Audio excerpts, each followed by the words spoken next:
Diberlakukannya sekolah tatap muka hingga saat ini belum ditemukan kasus baru COVID-19 di Kabupaten Oku, khususnya di dunia pendidikan, dan Dinas Pendidikan Kabupaten Oku sendiri akan terus melakukan evaluasi kegiatan sekolah tatap muka. Dinas Pendidikan Kabupaten Oku memastikan hingga saat ini belum mendapatkan laporan adanya penularan COVID-19 pasca penerapan belajar tatap muka hampir 2 bulan lalu.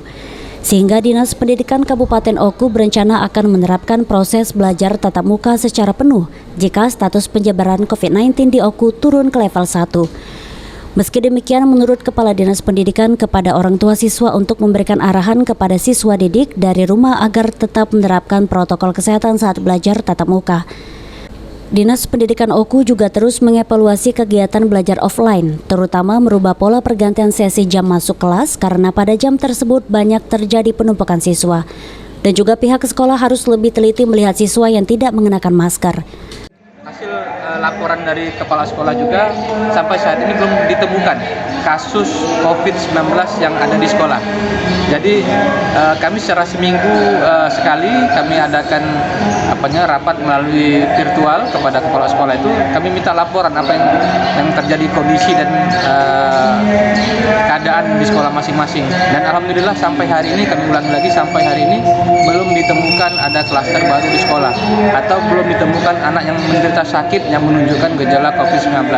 Mudah-mudahan seterusnya jangan sampai ada yang terjadi atau tertular oleh COVID-19 ini.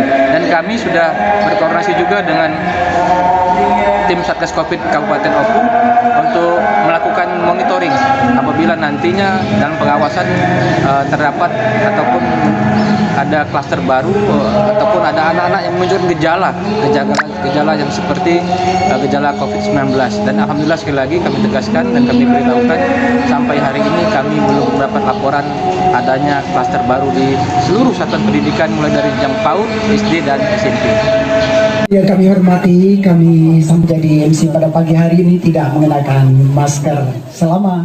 Teddy berharap COVID-19 di Oku segera berakhir agar ke depan siswa dapat melaksanakan proses belajar mengajar seperti biasa. Pihaknya juga menghimbau siswa yang belum vaksin untuk segera melakukan vaksin sebagai langkah pencegahan penularan COVID-19. Ari Pranika, PAL TV.